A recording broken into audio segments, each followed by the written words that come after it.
welcome everybody. This panel is on human-agent collaboration.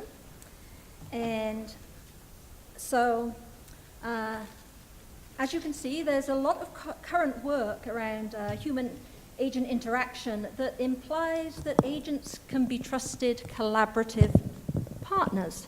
So here we have images that show robots helping children learn to write. We have the kind of virtual agent that can act as a medical assistant. We have a robot down there helping somebody choose items to buy, I think. And then in the bottom left there is our agents playing games with people. So the question that this panel is asking is, can an agent be a partner? And so those examples show that, yes, indeed, there's some work that suggests it can be a partner. However, I'm sure you're all familiar with the uncanny valley. And so here what we see is that as agents become more human-like, they actually can become creepy. And so the issue is that as humans, we are very, very sensitive to the nuances of human interaction. And when something looks human-like, we expect it to act and be as intelligent as a human. And so functionality that may be presented with a human-like presentation is actually violates our expectations, then is more frustrating than if we presented that exact same functionality in the kinds of interfaces shown on the left-hand side there, which are not human-like. So we see that there's examples where, yes, indeed, an agent can be a partner, but then when it's human-like, it can also lead to problems. And so, another question that this panel will be looking at is, need an agent be human-like?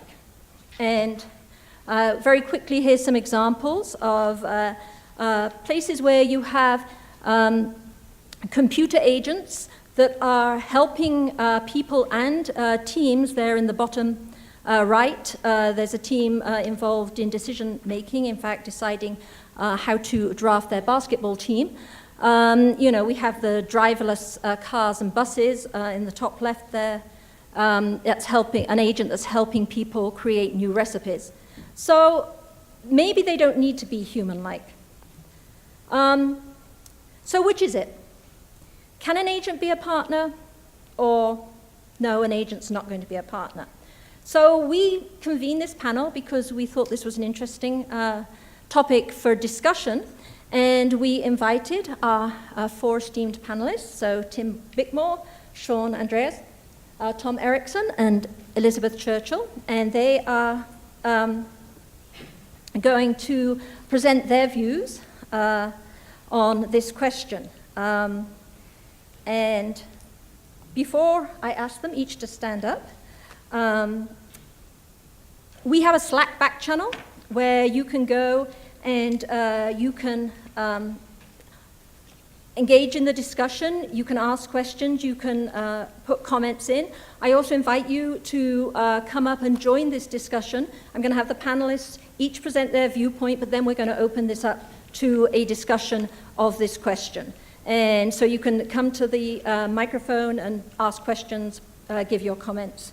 And I want to acknowledge Vera Liao and Dako Wang, who are sitting in the front, who have helped put this panel together, and they're from IBM Research. And so I'm going to hand over to Tim, and very hopefully our technology will comply and work for us. So, all right, let me bring your slides up.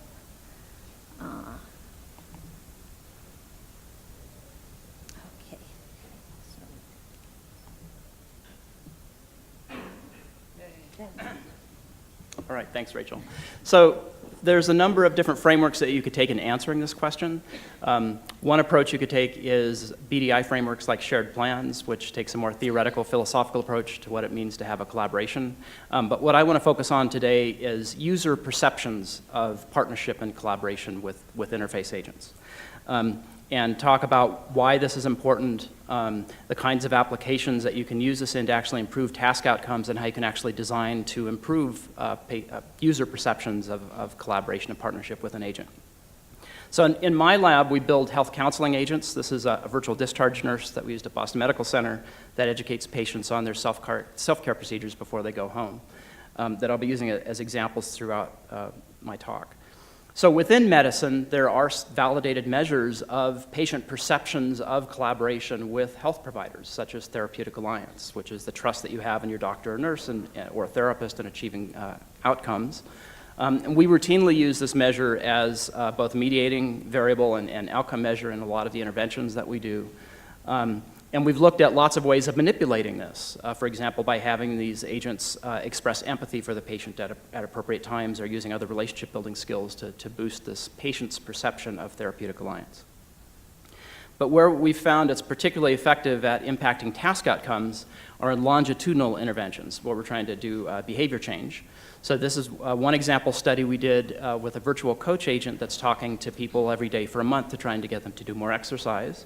In this particular study, we randomized people to two different groups. One group talked to a virtual coach every day, and the coach, as part of its social chat, would tell backstories about itself. Its childhood, the fight it had with its spouse last night, and so on. The other group of participants talked to exactly the same agent that told exactly the same stories, gave the same intervention, but instead of telling us stories in first person, told them about somebody else, third person. So that was the only manipulation. So we were looking at, if we increase perceptions of humanness, does this change not only perceptions but behavior? And we found that not only in self-report do people like the agent that presents itself as more human better, but they actually log in more frequently over the course of months. So they have more counseling sessions with the agent. So we think this is a way to increase engagement and retention in long-term interventions. We also asked them, did you feel the agent's being deceitful when it's talking about these things? And they did not. They rated the two conditions equivalently. We also found in a lot of the healthcare settings that we work in, people actually prefer getting their information from agents. So this is with this virtual discharge nurse, 260 patients discharged. This way, they have a half-hour-long conversation about their medications and self-care, and at the end of this, we ask them, would you have rather received your discharge instructions from your doctors or nurses in the hospital? And most of them say no, they actually prefer getting it from the agent, or they don't have a preference. And I can talk more later about why that's the case. And of course, at this point, we have hundreds of quotes from people and interviewing them about their perceptions, and this is a representative one. You know, it's a computer character. I don't know if she cares about me, I don't know if she feels, but you know, this thing worked for me. It helped improve my health, so it was good. So I want to ask a question that is maybe more fundamental than the one the panel was asked, which is why put an agent in the interface at all? I think a lot of people here at CHI think this is just a bad idea from the outset. But the people at CHI are not representative of everyone on the planet or even in the US. At Boston Medical Center, it's a safety net hospital. 40% of the patients there have low health literacy. A significant chunk of those have low computer literacy. When you put them in front of something that looks like a computer or a conventional user interface, they have a great deal of difficulty with it. If you present them with something that looks and feels like a face-to-face conversation and get them started, they're much more comfortable approaching it. We've done a number of comparison studies now looking at conventional user interfaces and comparing them to agent-based interfaces. Find that low health literacy patients basically fail a large percentage of the time completing tasks with the conventional UI. This is some results from last week with My Family Health Portrait, which collects family health histories for genetic counseling. About half the patients that we had used the standard interface failed to complete the task, and when we had them use an agent-based interface, it's functionally equivalent, at a much higher completion rate. And then before I close, I want to put one potentially contentious issue on the floor for discussion, and that is often when this discussions of agency and perceptions of agency and putting agents in the interface come up, I think there's a fundamental confusion between personifying the interface and the communication channel that we use, particularly in input to the agent. There's a natural assumption that we're going to do unconstrained natural language input because that's what we do with people, but I think that's where we get into a lot of our problems. In our interfaces, we fully constrain what the user's allowed to say, so we don't run into these problems. But I think when you have unconstrained natural language input, whether it's type, text, or speech, in conjunction with a social interface, that, first of all, in safety critical applications like medicine, that's when you're going to start killing people potentially. There's a nice article in JAMA last year that touched on this a little bit. I think it's the primary source of unwarranted user expectations when people think that they can say anything, and of course the system can't handle it. And I maybe I'll talk about this later, but I think this is also actually from a design standpoint being dishonest and unethical with your users. So I'll close with that. And next up is Sean Andrist, and let me. I'm gonna break everything. Yeah, I'm worried with the keynote, but we'll see. Okay, I'll let you touch it. Okay. It'll be on me. Hold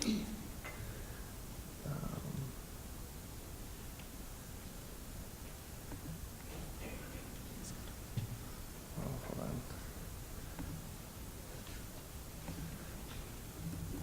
Is it okay if I do that?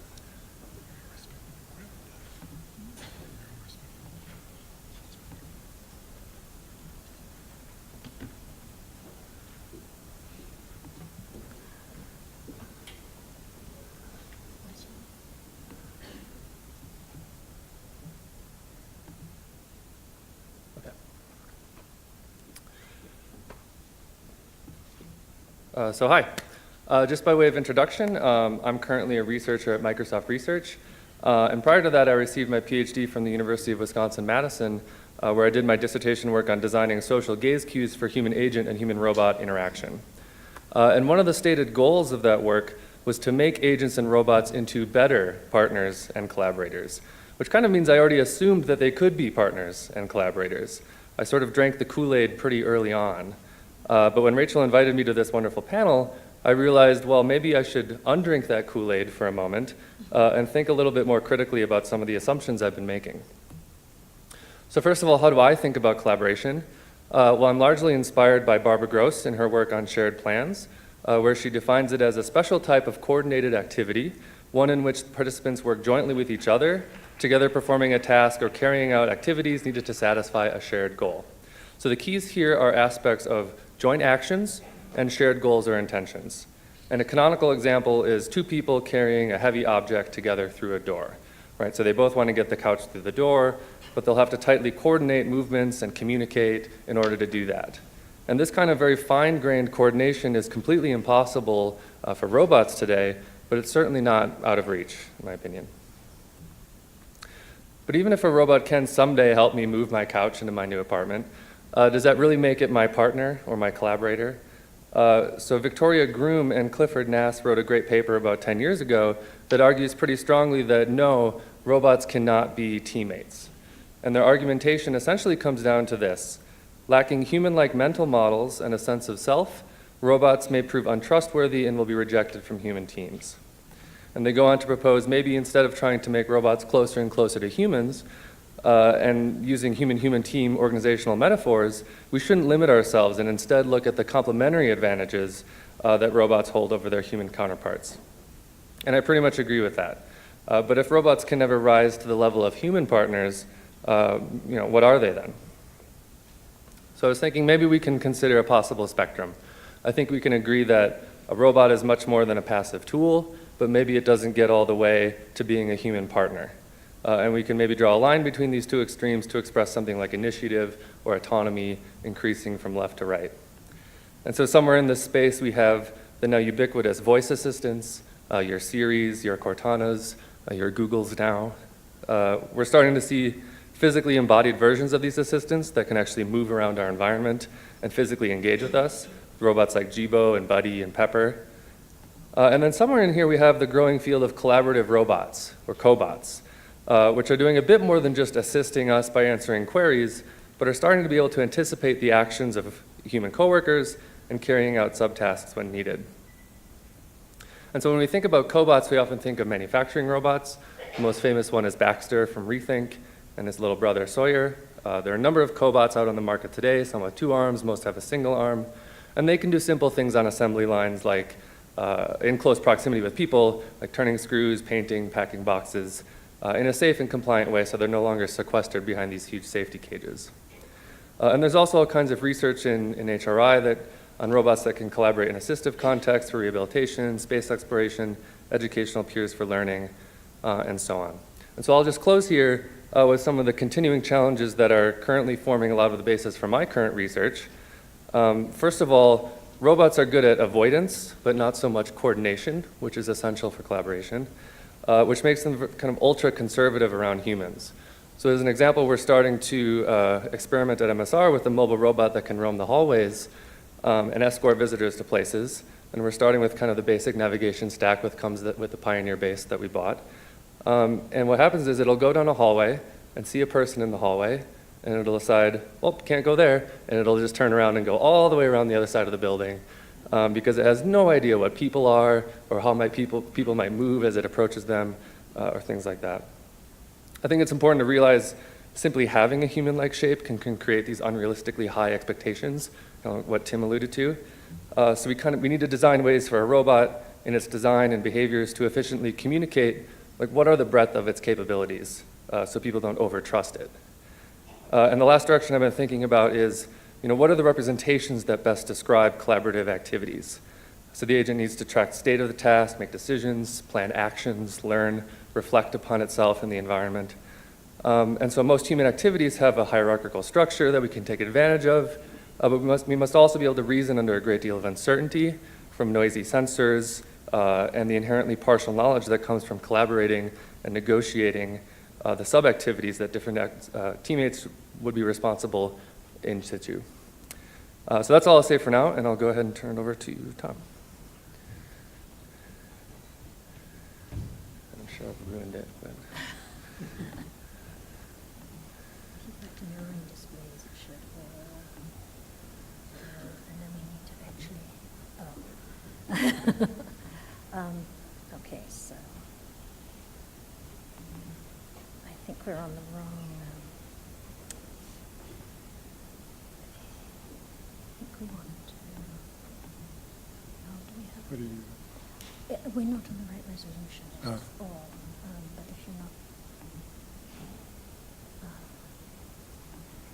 we need, here we go.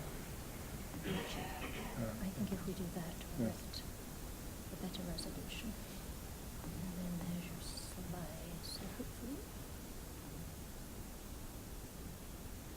Yes. Okay. Excellent. Hopefully that will work. Well, good afternoon, everyone. I'm happy to be part of this panel.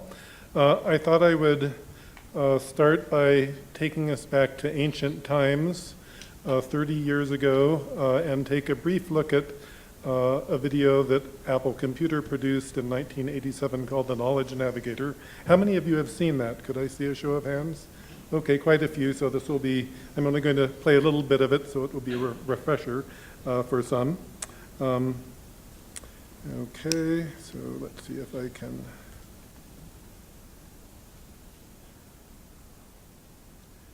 Oh, and this is interesting, I can't control. I need to review more recent literature. Pull up all the new articles I haven't read yet. Journal articles only? Fine. Your friend Jill Gilbert has published an article about deforestation in the Amazon and its effects on rainfall in the sub-Sahara. It also covers drought's effect on food production in Africa and increasing imports of food. Contact Jill. I'm sorry, she's not available right now. I left a message that you had called. Okay. Let's see. There's an article about 5 years ago, Dr. Flemson or something. He really disagreed with the direction of Jill's research. John Fleming of Uppsala University. He published in the Journal of Earth Science of July 20 of 2006. Yes, that's it. He was challenging Jill's projection of the amount of... Okay, that's enough. It gives you the sense. Let me bring my presentation back up. So the Knowledge Navigator, I think, stands up remarkably well today. The hardware looks kind of primitive, but the tasks it's doing, we can do bits of them. And to me, at least, this video seems pretty compelling. I'd be happy to have something like Phil. If you watch the video closely, you see that Phil knows a lot. He knows what new articles that his principal has not read. He's inferred the proper domain under discussion. He understands fine as yes. He multitasks in the background when he issues an invitation. He conducts a fuzzy search for Flemson, who turns out to be Fleming. On and on. There are lots of small touches of deep intelligence that make this interaction go very smoothly and gracefully and seem to add value. So I'm not sure I'd call this partnership. This is really more having a butler or an assistant, but if I could get that, I would take it. However, I would argue that we still can't do this today, even though the vision has been around 30 years, and I think we need to take the lack of some demonstration of this type of capability seriously. Why don't we have it? I want to make 4 claims, which I'll try to make pretty quickly. I won't go into detail on any of them. But first, my position is that agents aren't smart enough to provide significant assistance with most tasks that we're faced. I agree that they can have one-off utility. If you want to do a Q&A, that's fine. If you need to be reminded of something, you can ask your phone to remind you of something when you get home. That's nice. But this is very, very far from partnership or really even assistance. In a few cases, agents do have what I'd call an ephemeral or transient utility, which means that they can work with you through a task. For me, the key example is navigation. I'm driving somewhere, I've given it a route, and it guides me, and if I get off the route, it will guide me back to it. Sometimes even though I don't want to be guided back, but still, that's good enough, and that works well for me. But what I want to claim is that situations like that are very rare. I would argue that for an agent to work effectively with a human in something more than just a one-off situation, you need a large body of fine-grained knowledge that's very well structured. That knowledge has to be mutually legible and referable. That is, both I and the agent need to be able to understand the knowledge and to talk about it in the same way, so we can achieve reference and go back and forth and dive into details. That's what conversation is good at. And finally, that information must be such that if a bit of it changes, that may very well matter to me. So in the case of the navigation, I go off the route, I need to know that. So I would argue that this is a rare situation and that AI is not going to help us. I think the current turn towards neural networks and machine learning is doing very powerful stuff for it, but what it is not doing, as far as I know, and I would love to be contradicted, what it is not doing is producing fine-grained bodies of well-structured knowledge that have mutual reference and legibility. And I think that's what we need to have a real conversational interaction. We can debate that, though. Claim 2. Agents are not smart enough to serve as partners or assistants. That is, even if they could do the task, even if they could provide value that way, being an assistant requires a huge amount of knowledge and sensitivity. About 10 years ago, my colleagues and I did a paper where we studied human assistants. We looked closely at how they worked with their principals, and I won't go through it all, but you need to know a lot to be an effective assistant. You need to be situationally aware. You need detailed knowledge of your principal. You need to know what their team is like and their coworkers, because you might need to defer stuff. You need to know all kinds of things.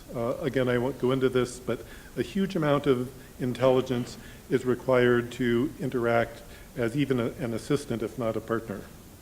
Third claim. Most people really don't want partners.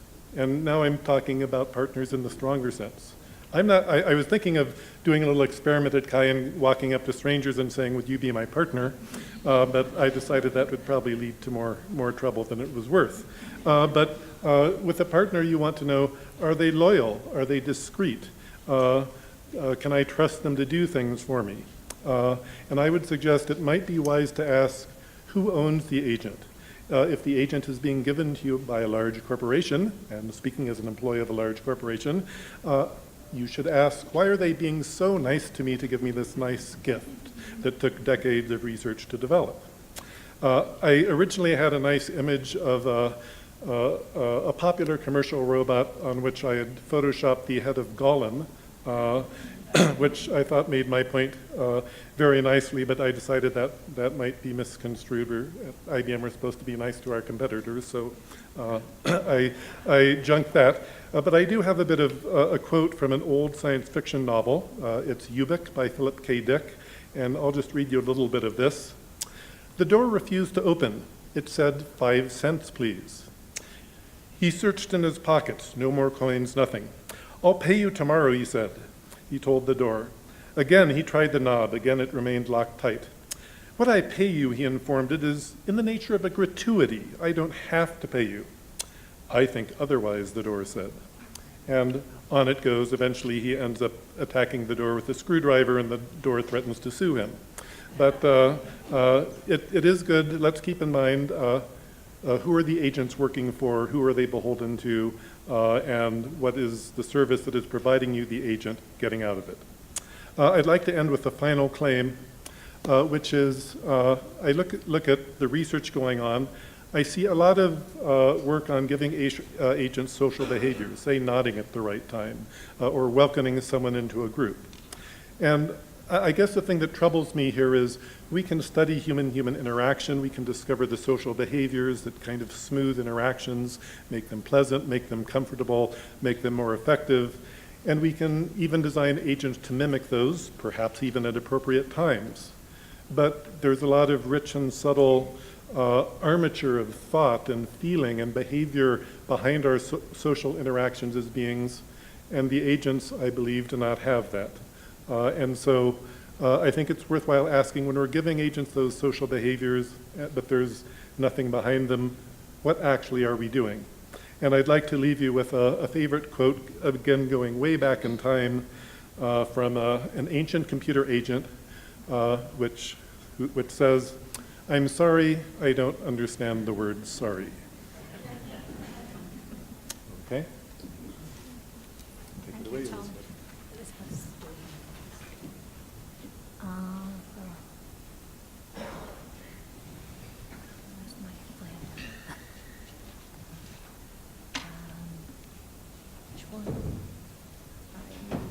Yeah, that looks like my kind of formatting.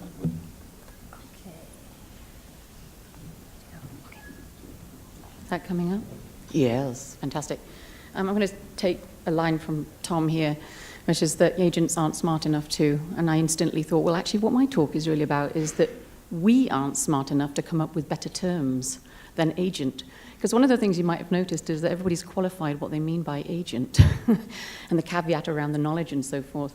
So I'm not sure that the agents aren't smart enough, but I think we're not smart enough yet. And so that's perhaps why this provocation and this group here might get us forward a little bit.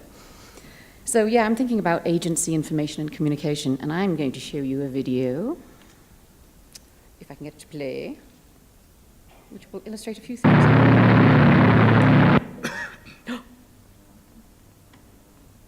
Ladies and gentlemen, I have great pleasure in introducing to you Eric the robot.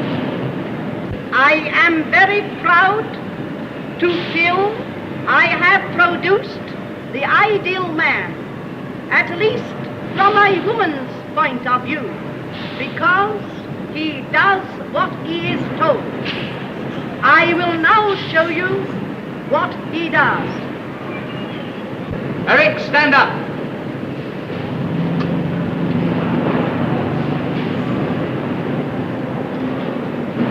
Eric, raise your right arm.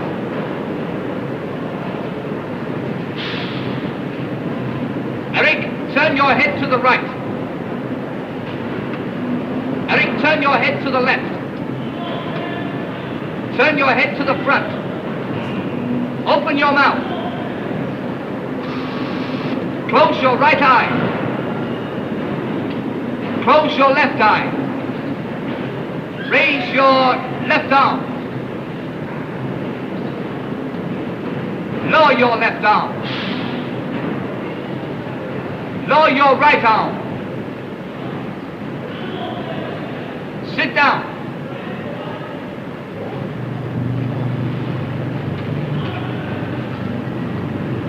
Open your right eye. Open your left eye.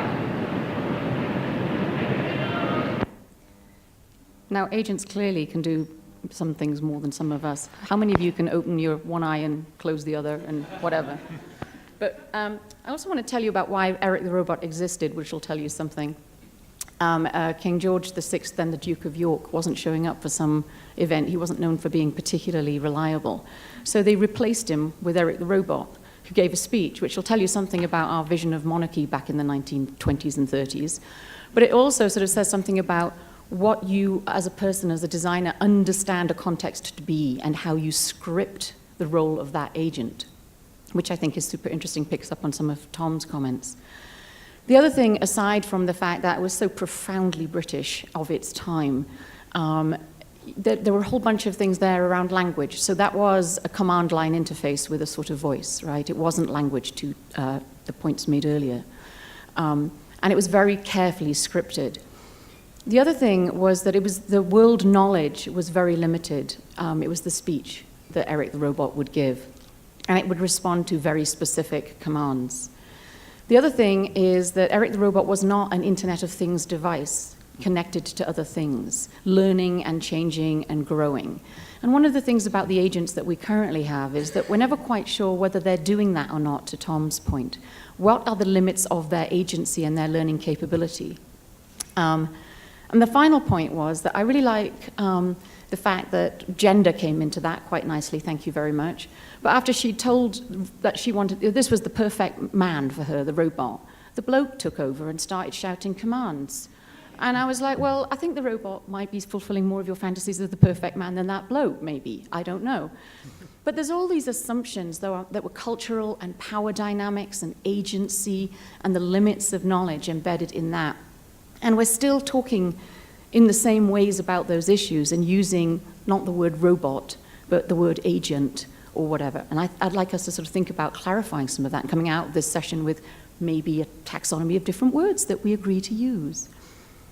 I also want to just pick up on something that people have said. So the icons on the right are like an agent as a tool. Some could argue that my mail filters, which are frankly awry, are agents on my behalf. And sometimes they go wrong too, because some of you have probably emailed me and I've aggressively set up, an email function, a filter, and you've disappeared into some box and I'll never find you again. So there are tools that even simple tools, it's hard to know and they don't feel very transparent to me, and I have to go and interrogate. So what are these agent simple tools?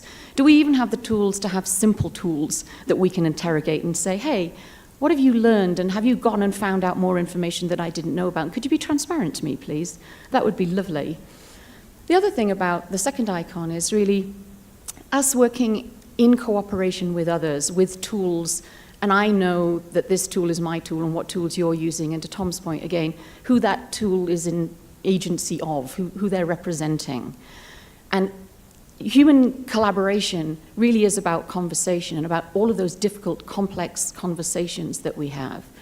And as someone who loves working in teams, and I see a bunch of people here who I've worked with, and some people I'm currently working with, I thought I wanted to just put down what it means to be an agent, a human agent, or any kind of agent in a really functional team with functional team dynamics, because you're situated in a very rich, social, complex, constantly negotiated context. So if we're going to take the sort of smarter end and interaction end of agency, teams have clear and shared goals that they negotiate all the time, communicate all the time. The world changes fast. Teams have a shared commitment to the team's success, not to the individual agent or the individual person's success. That's what successful teams have. Teams have attention to results that are meaningful with regard to some set of bigger goals, not just the local task goals. We've talked a lot here about, HCI and its responsibility to the social impact and social good, but it might be your company goals. Those are bigger goals. Teams have clear and visible accountability to each other and to other teams in order to fit into a society or a set of social structures that might be a company, might be a family, might be a set of, distributed family members. Teams have effective conflict resolution, and that's very hard. If anybody's worked with other people, effective conflict resolution is something we have to train ourselves and remind ourselves to have, and we have to have trust. Trust that we're actually sharing and that we have joint goals again. These are really hard, really hard. So this is a book, you know, the robot, Eric the robot, I mean, is just fairly recent, really. We've gone back to antiquity, you know, with our fake robots.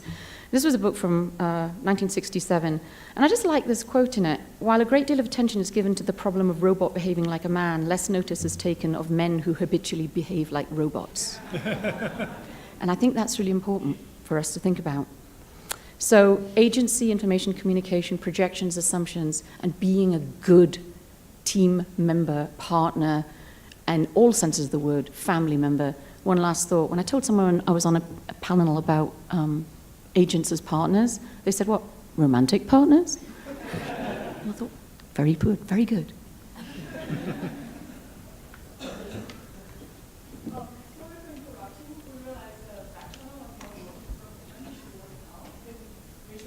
I'll put it back up, yep.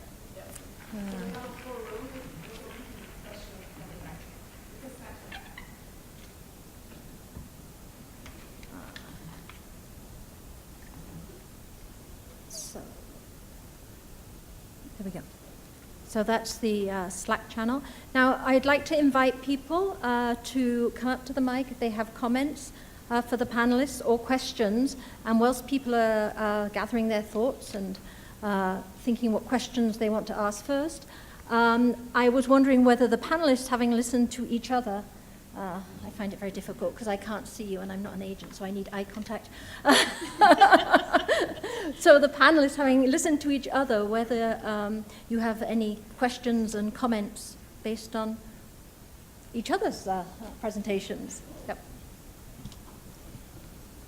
Thanks. Well, so I think I'm agreeing with most of us here in that we just need to be really clear about what we mean by agency, what are the dimensions of the design space, what are the cues that we use to signal different capabilities of the agent, embodiments, communication channels, knowledge. So when Tom immediately said that when I think of an agent, that I assume not only can I communicate with natural language, but it learns, it has a deep knowledge base, and it can do anything I want. It has all of those are all separate assumptions that I think we could challenge and push back on when we're talking about agents.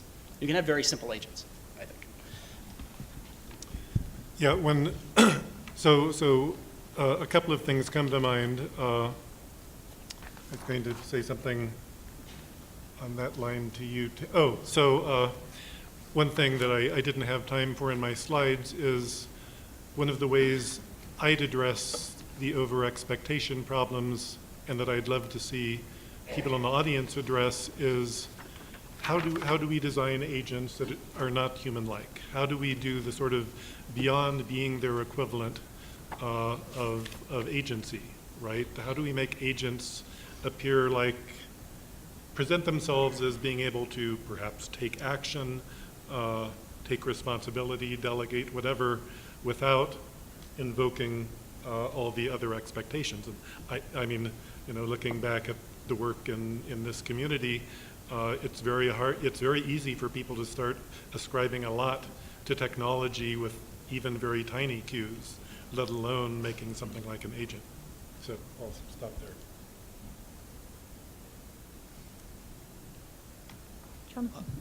Jonathan Gruden from Microsoft. It was great thoughtful discussions here. I think in addition, and I completely agree with the point that we need to think carefully about the term, or work on the terms and figure out how to use the terms, but I think we also need to look at the phenomena. So for example, Elizabeth's example of the sorting email, I use filters, and I have been using them for years, and they actually do sort my mail the same way that the post office does, and the same way that admins used to do. And yes, it doesn't make mistakes very often, occasionally does, but so did the post office and so did the assistants. When I put an address into a map, and it not only locates it, but it also finds out what the best route is based on the current traffic, it is going out and doing something that I would have loved that an assistant would do. I mean, or a good assistant would try to do. And so I think that so the technology is starting to do a lot of these things that assistants or partners, or if we want to use those terms, we would have done. Now they're clearly not doing. The map finder isn't a human. It isn't like a human. And so I think that we need to find words, not only find words to describe agents or describe the software, but also look at the phenomenon, how that's changing, and what the implications of those changes are. Because I think that's the crucial thing, whatever terms we end up applying to them. So, thank you. Yeah, I completely agree, and I think being better about that, more transparent about that is important, because then you get the power dynamics. So you have the mapping, blah, blah, blah, right? Other people might not. And so what are the expectations we set of others? You know, the disparities in terms of agency that exist because of who has access to these things is very important too. Hi, Bon and John from Bloomberg. So I totally agree that we have to come to a, be careful about what does agent mean and some sort of shared understanding of what agent means. But that reminded me of what happened the day after Watson beat the Jeopardy humans. To me, I was in the process of moving, and I was going to my storage place, and it was a place that had a person who helped me up in the elevator. And I was talking to him, and I said, "Oh, did you see the Jeopardy last night? I was so blown away about how this could figure out the puns." And, I mean, it was like, from an AI person, it was like, this was really cool. And he said, "So what? Computers can do that." Okay, and so what do other people, not us in this room, but what does the rest of the world think of as an agent? And is that something that they feel they are collaborating with or coordinating with or are being served by or whatever? So what do our users think? That's my question. There's quite a lot of, it's a really good question, and there's quite a lot of ethnographic work out there, starting to look at where people, it typically comes up in terms of people being afraid of the agency and worrying about their security and privacy, but actually when you start to unpack, it's really about the agency of the agent and what value they get from a service and where it breaks. So I think there's a sort of some nice stuff in that literature. But Bonnie, that's a good question, because I think it's rethinking what's in some of that literature to see that question answered within it.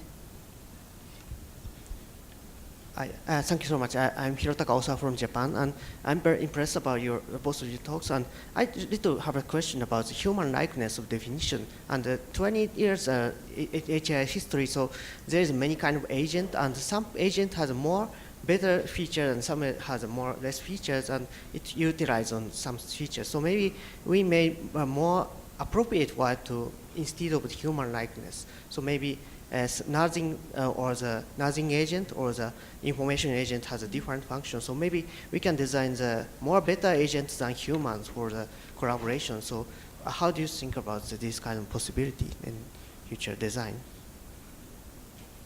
Tim, that sounds like you. So I'm sorry, one more time. How do we design agents that are? Yeah, it's become more better if the human likeness becomes dividing on some kind of component to implement.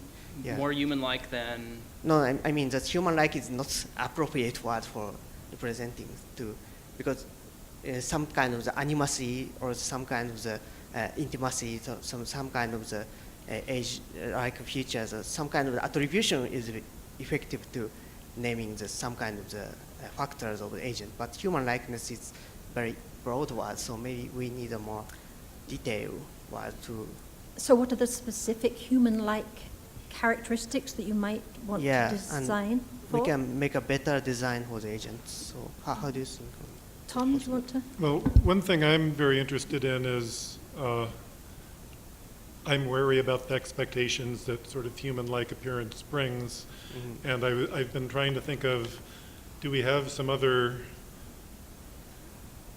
concepts floating around that don't quite evoke those huge expectations? And one thing I'm interested in but don't know very much about are service animals, right? So if you have, I have poor eyesight, I use a guide dog, I will expect my guide dog to not walk me into the street, but I won't expect it to guide me through using an ATM or something. And so perhaps if we look in other directions than the human, we can find some models for agency that does not sort of open the door to everything and doom us to disappointment. Yeah, thank you. But it is the case that it takes very minimal cues, I think, for people to automatically assume that there's full human capability behind the system. I mean, just chatbots, for example.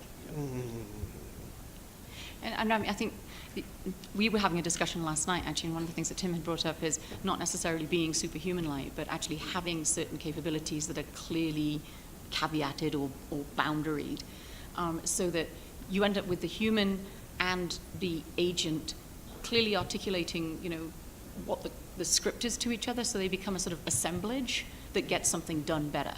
And so rather than thinking of the agent and the human, but what is the productive assemblage that occurs, and what do each need to know of each other in order to get that thing done?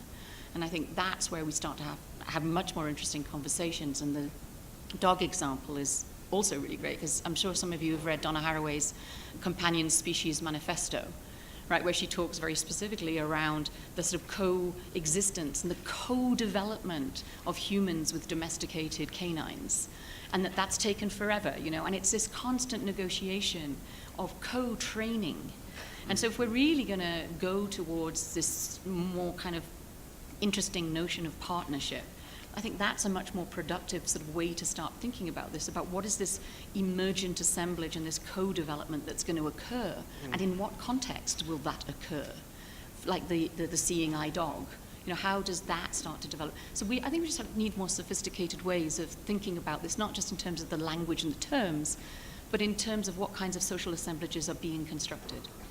So I was wondering, Tim, whether you can comment a bit, because you have the specific examples where you have people who are interacting with Right, so, human-like agents successfully. And so it's sort of interesting if you run into situations where there is too much expectations. How do you bound the expectations? We bound it through fully constraining the dialogue. So what the user's allowed to say at each point in the conversation. But we leverage the anthropomorphic cues, the appearance of a character, to make the system more approachable, especially for low literacy participants, to tell them not only what the capabilities of the system are, but how to interact with it. That this is going to be an interaction like a conversation, not exactly like a conversation, but similar.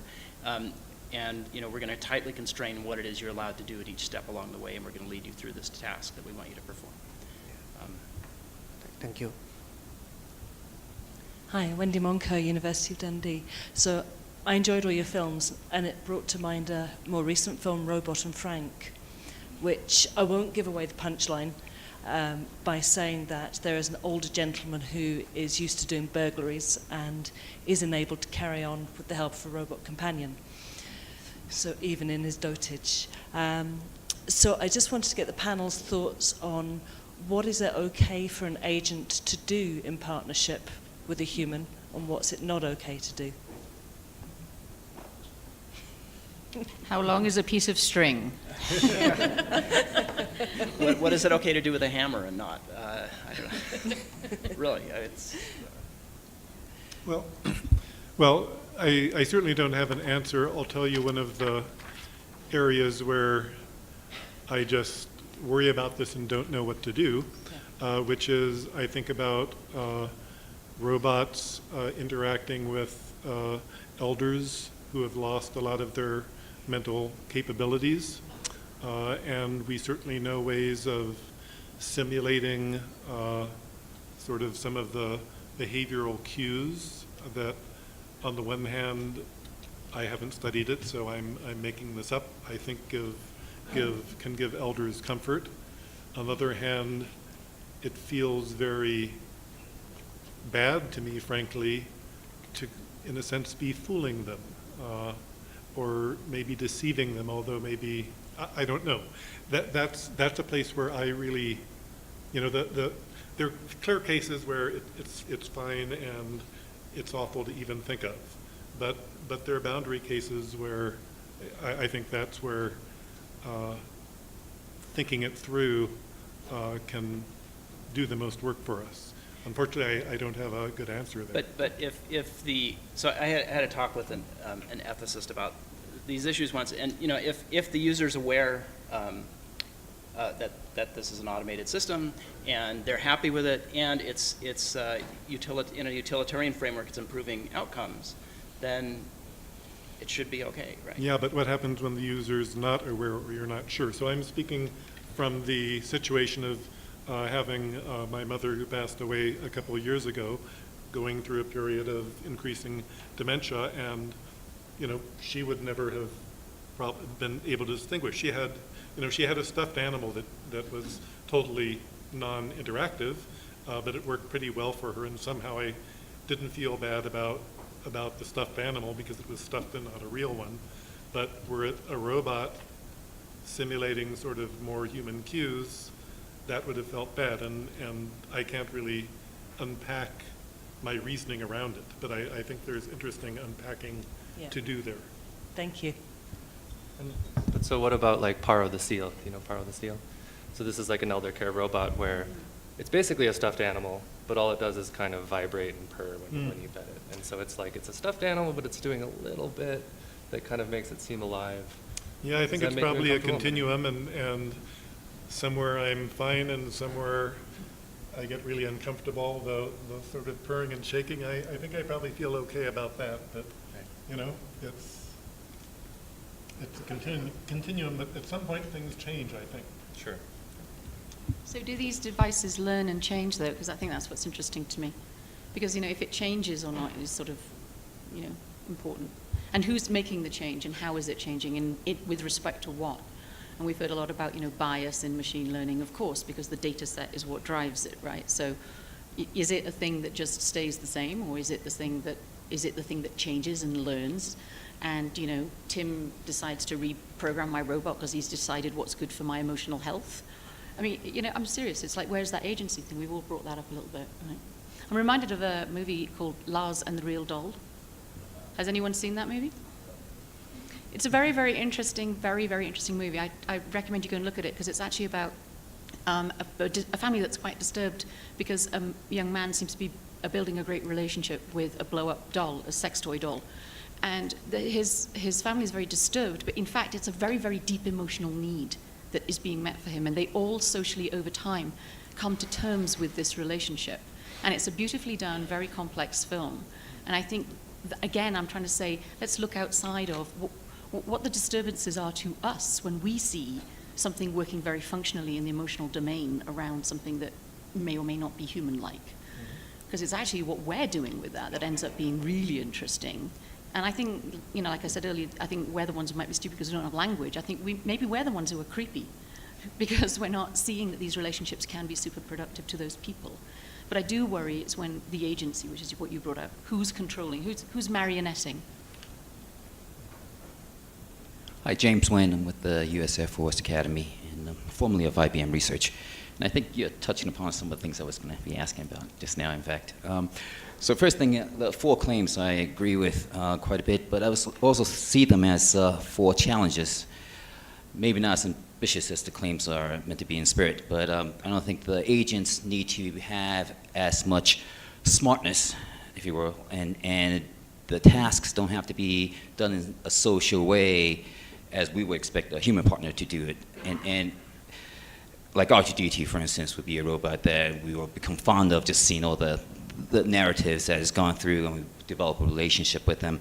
And so it seems like the agents can form, or the human and the agent can form a relationship over time, which creates a partnership and forges a partnership. And so that's, I guess, a lens that you just kind of touched upon just now. And so I was going to speak to that with a short story, I guess. There was a bomb diffusing robot, which was not human-like at all. It was shaped like a little spider, and it just kind of hopped around, and it'll try to defuse the bombs or detonate them and to save the civilians and soldiers around there. And every so often, it'll blow off a leg or 2, and it'll just kind of keep going on, and 6 legs will hop over it, defuse another bomb, will blow up another couple of legs, and eventually got down to 1 leg, and it was just kind of crawling along.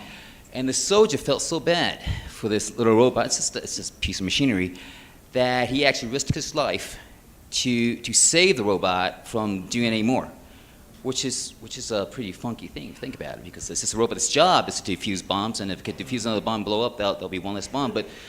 But over that length of little kind of happenings, that the soldiers just developed this relationship with the robot. And so it seems like if we look at this from the other side, the empathy that can be created over time, and whatever kind of machine you're working with, you develop this rapport, and you start creating a partnership, and you see that machine differently than someone else would.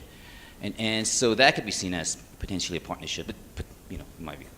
So I was wondering, any thoughts? Yeah, thanks. That's a great example, and I appreciate your point. I think the only, I think this is another example of where we need better language, right? Because I would point out the empathy only went one way, right? And the loyalty, I mean, it's a very touching story, really, the loyalty that was displayed or whatever, but it only went one way. And how do we think about that, right? I mean, and I like Elizabeth's point about the movie whose name I can't remember, but Lars and the Real Doll. yes, thank you. That's a good point as well. I mean, I think we're used to measuring, things like partnership as a two-way thing, right? Reciprocity is a really important value to us, and I think we need to start thinking about some of these relationships as reciprocity is not going to be the norm. It can't be the norm, and maybe that's okay if we can understand that. Some of it could just be the perception of reciprocity, and as long as it's a healthy relationship, maybe that could be good enough. Thank you. Could I just ask a question back to the person who asked the question? So I'm interested in, we also form relationships with tools. And what characteristics of that robot? Was it just that it was a close relationship with a tool and became an extension of the soldier? And so therefore that's why you want to save it, because it basically becomes an extension of self. And the partnership would be with any tool as opposed to an agent. Or is there something special about agency? And I'll throw that to you or to the panel. In that case, I think it became seen as a teammate. So it wasn't an extension of a soldier as much as a teammate that was a trooper, and just kept going on. And you feel the same way about your teammates, whether it's a human or, in this case, a little piece of machinery. Right. I have a super, super cynical interpretation, just because I want to. So I dropped my phone down an elevator shaft a few weeks ago. Seriously, I did. And I didn't worry about it at all, even though I loved my beloved phone. I loved it, loved it, loved it. And that was because, I know, and that was because I'm incredibly rich and privileged, and my company takes care of me relative to the rest of the world, and I just replaced it. So I would like to throw out the hypothesis that the soldier was like risking his life because he knew he was not going to get budget to get another one. I don't think It that was was sort the of a case. joke, but not really. Thank you. Thank you. Hi, my name is Stefania. I'm a student at MIT Media Lab, and I recently did a playtest with kids to see how they interact with these conversational agents that are part of the Homes, Alexa, Google Home. And what was very interesting is that we noticed a big difference in how they would perceive the intelligence and the nature of these agents that change with age. So younger kids would see them like as an entire different entity and would question like how much they should trust it, would also question how intelligent they actually are. And older kids would consistently say, from 6 onwards, would consistently say, even if it cannot answer my questions, it's more intelligent, it has access to more information. So I think that's interesting because even when we talk about agents or intelligent agents, all our references are, because of our nature and like all of our environment. But I think if we start early enough, we could see these agents as completely different entities, and the models in which we design them would be very different. So in terms of that, I'm curious, like, what do you think are, as a partnership, new modalities of expression, new modalities of collaboration that are not so much focused on utility task or assistance, but maybe very different forms of creation that are enabled by these agents? Thanks. I don't have an answer, but that also, as you were talking, it made me think about how we experience fiction, right? Or a good fantasy story. So I think Tolkien wrote an essay called On Fairy Stories, but the basic idea is the notion of suspension of disbelief, right? We start reading a story and we, don't worry that there aren't really elves and so on and so forth, and we enjoy it and we get something rich out of it.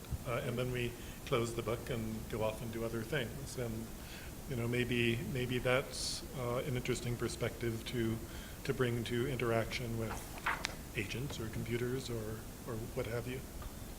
I was also hearing sort of something more, which might be that, we might have not grown up accustomed to some of that, and that might be changing. I sort of wonder if all of the kids that read Harry Potter novels actually have a different sense of what agency could be and how things could be animate in different ways. Because I didn't grow up with those, and they're so accessible and so compelling. And like my nephew read all of the novels like 15 times over. And I just think, maybe he had more creativity around the magical transformation potential of objects or something. Yeah, actually a lot of the kids wanted to design their imaginary friends that would be these agents and program them. Thanks. Hello, I'm Pablo Paredes from Stanford. So my question is about, in therapy you have this partnership between the client and the therapist. And rapport is the base of that relationship, but it's based in the fact that you need to be intervened though. It's not to become friends. It's like eventually you have to expecting to change the human. So when the agent has the need to intervene, which I will argue that many of the agents that will be coming in the future potentially will have the opportunity to intervene while we are, what are we really talking? Is this really partnership? Because it seems like we're thinking along the lines of like establishing a nice relationship. What if we establish a relationship where we actually are confronted with the worst part of ourselves, so such that we can actually change? We need to design this type of agents too, because they might actually be able to see in a holistic way things that we don't see and let us confront those inner demons, if you want. Otherwise, we will be too complacent to have these like agents who only like basically report to us. I agree pets are great, but I would love to also have like pets that talk back at me and say like, I know you're an asshole, and change, right? Something like that will be interesting. Absolutely. I mean, agency doesn't mean that there are peers or subordinates. I mean, the vast majority of health counseling agents that we build take a superior position to the user in leading them through some health therapy. So exactly what you're saying. And people feel a partnership or a collaboration or therapeutic alliance with those agents. Okay. Thank you.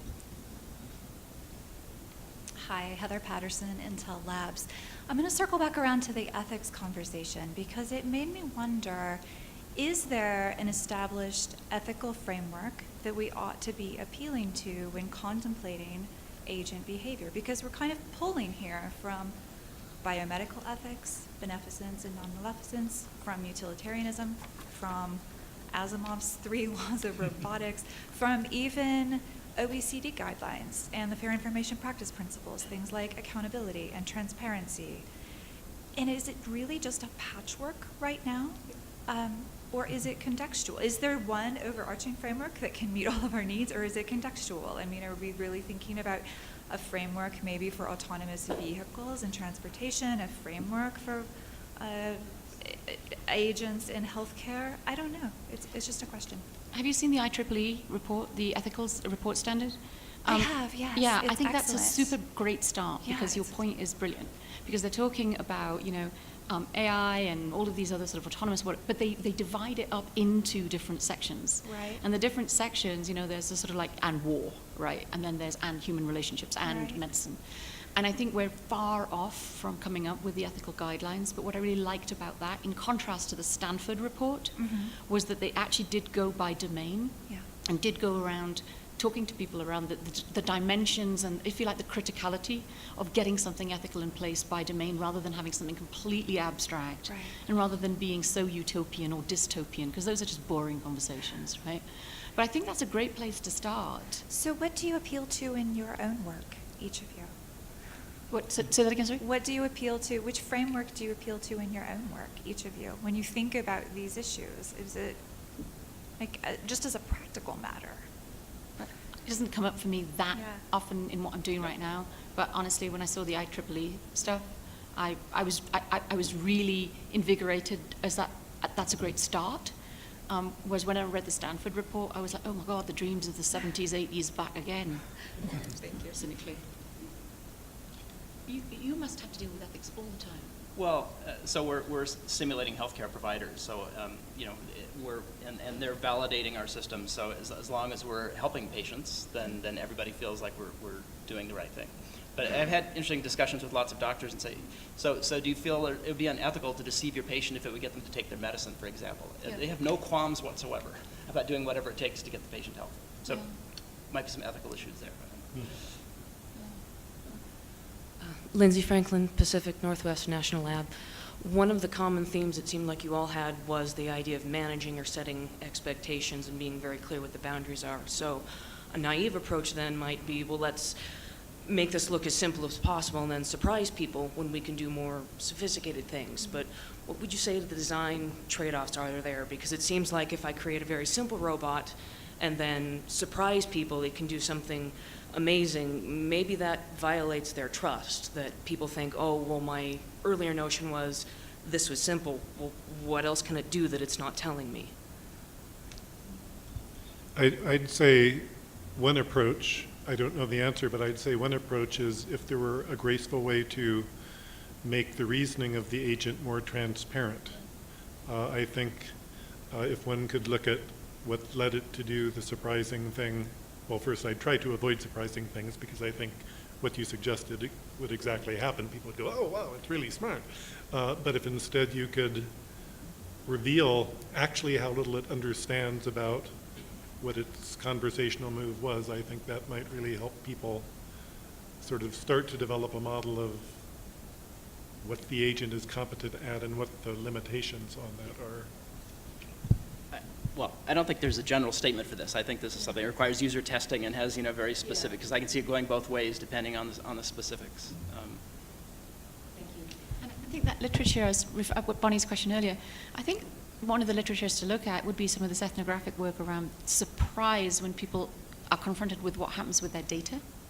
Because in some sense, the ownership of the data or who's managing their data comes as a surprise, and it's got a similar sort of dimension around agency and what happens and what gets learned and what biases and are you selling me things and so forth.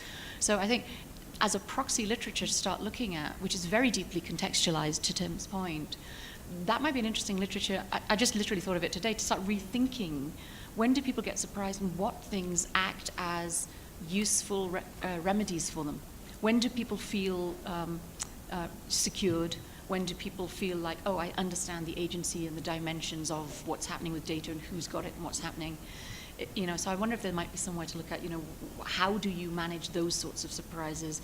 When are those surprises so easily remedied by just giving a little more information very simply? And when is it like a giant gulf? And I think actually if you go back to like the uncanny valley work, like the stuff that Rachel showed at the beginning, there's a lot of research on the uncanny valley, like why does that happen? Why does that drop off happen? And a lot of it does come down to not just the presentation, but the mismatch of behavioral capabilities and the presentation. So like if you have a very human looking agent that has a mouth, but it can't, or it has ears and it's really bad at doing speech recognition, it's actually the mismatch that's really killing you. So if you think about what the capabilities are and then try to kind of design the presentation to match that, I think that's a really good strategy. Hi, Dave Miller. I'm at Stanford University. I've been thinking a lot about metacognition with systems with the agency. Like, how's a computer supposed to know when to override you or let you have control? How are we going to think about those kinds of things, and how are people going to deal with that power dynamic when the computer says, no, I'm not going to let you do this, or the computer says, all right, you're in charge now? So it depends what my yoga thing tells me that all the time. Not yoga, the thing, it locks up my computer so I can't do any more work and I've got to go and walk around. I mean, so there is a power agency there, power that I've set up, but it's for my benefit and it's transparent to Tom's point, and I understand how I can override it and what it's about. So I think the critical thing there was power and in whose benefit, which was again one of Tom's point at the beginning, and can I get out of it? Is this going to tell me what to do and then I'm going to lose my job if I don't do it? It's very different. So I think it depends on the particular context in which that agency occurs. I don't have a good answer on that, but it did remind me of something that Elizabeth said earlier that I wanted to comment on. She was talking about the characteristics of a good team and talked about conflict resolution. And that made me think, well, another characteristic of a good team is that there is in fact conflict to resolve, right? There's that battle I mean, sometimes there are bad battles, but sometimes there are principled battles between perspectives or approaches or whatever. And I wonder a bit about, you know, assuming we can solve lots of other problems, can we design agents that have have obstinacy so you can get the same kind of results you get from battling humans? Yeah. And that's... Sorry, Dave, I can't. Right. But it goes back to the earlier comment about, you know, someone who's going to come in, an agent that's going to come in like, you're just being an asshole, or whatever the term was, you know. Yeah. Mark Schlager, Google. We talked a lot about the bilateral relationship with my agent, me. Can you guys comment on multilateral relationships? Like what happens when, you know, hey, have my agent talk to your agent, and when every app and every business has an agent that wants to interact with my agent or agents, and so where you have a world in which it's not so much us interacting with agents, but agents interacting with agents on our behalf. It's called the legal system. We could take lots of messages from that. I'm seriously, we already, I think there's a huge amount of purchase to be looked at in terms of, you talked about admin work, I think it was, yeah? Mm-hmm. You know, admins are agents that act on behalf and tussle things out. The legal system is a really, really interesting version of that. You're making me worried now. Or is that a really bad metaphor? Yeah, well, in our paper where we studied administrative assistants, humans, one thing we found is that they work together behind the scenes to make things happen, and they traded favors, right? They had this whole thing, and their principals knew nothing of it, which was in part the whole point, right? They negotiated all this stuff behind the scenes, and to the principals it was just, oh, it just all worked out fine, you know. But is that a likely future? Yeah. Jonathan, before you, I think we have a comment from the back channel. Do you want to go to the mic there? Thank you. So one question kind of relevant to this point of view that you encounter maybe other person's agent that's raised in the back channel is, when we encounter an agent, do we need to know that your partner or the agent share your ethics or principle, whether it's human agent or agent? How do we exchange views on that? Do you have any comments on that? So, thoughts? So I know of some researchers who are doing computational models of ethical frameworks. And I don't know that a lot of that has made it into the agents community, to be honest. But it's an interesting thing to think about, to have agents actually do meta-reasoning about their actions on an ethical level. So I've already contributed once, and this is a great discussion, and I'd like to see it continue and be able to say more. But instead, what I would like to point out is that on Thursday morning at 9:30, there's a special interest group. It's on human-computer integration, but it's basically on these issues, and our hope is to actually sit down and start putting together these frameworks of terminology and actions and how that can lead to a different perspective on design. So I just want to encourage. Thank you. That's great. And before we finish up, maybe we could just take last comments from the panelists, if you have any last comments. I want that argumentative robot. Well, our discussion about elder care and agents in that space brought to mind an interesting artifact that, with respect to ethical issues. I don't know how many of you know about Jerry Joy. So this is a commercial product, and what they do is you give a tablet computer to an older adult who lives alone. There's an animated dog on there. And anytime the elder wants to have a conversation, they just speak to the dog, and it talks back to them. It can show them pictures. It provides social support. It does monitoring on them. Brilliant, right? Mm-hmm. So there's this phone room, and I forget what country it's in, that basically has a bunch of people doing Wizard of Oz that are watching and listening to the elder, and typing responses back that can then get shipped over and spoken through the TTS on the tablet. And they have like a customer management system so that when a new worker comes in, they can sort of pick up the relationship and the conversation with the elder. There's a very nice extended example of that in Diamond Age, a young lady's illustrated primer by, I'm blanking on his name, but famous science fiction author. It will come to me in 10 minutes. Thank you. Yes, Neil Stephenson.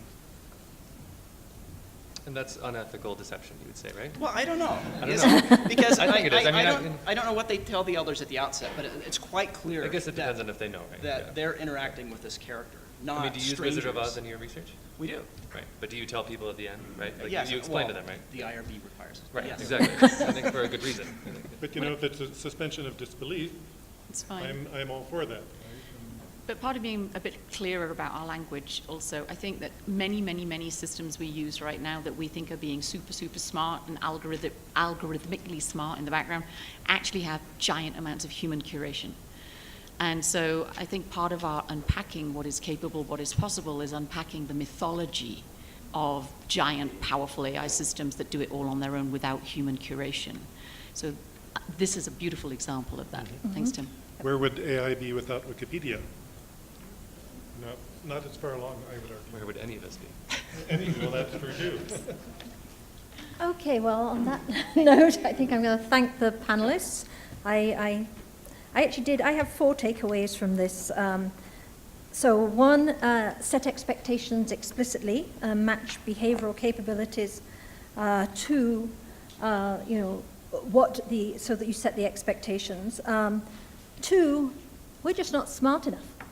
Thank you, Elizabeth. And so the third point on that is from the person from MIT on that actually it may be that as the next generation come through who've grown up with agents, that they will perceive things very differently, and we will be able to, take the capabilities in different ways. So I think that's very interesting. So thank you, and thanks everybody who asked questions and who participated. Thank you to our fearless organizer, Rachel.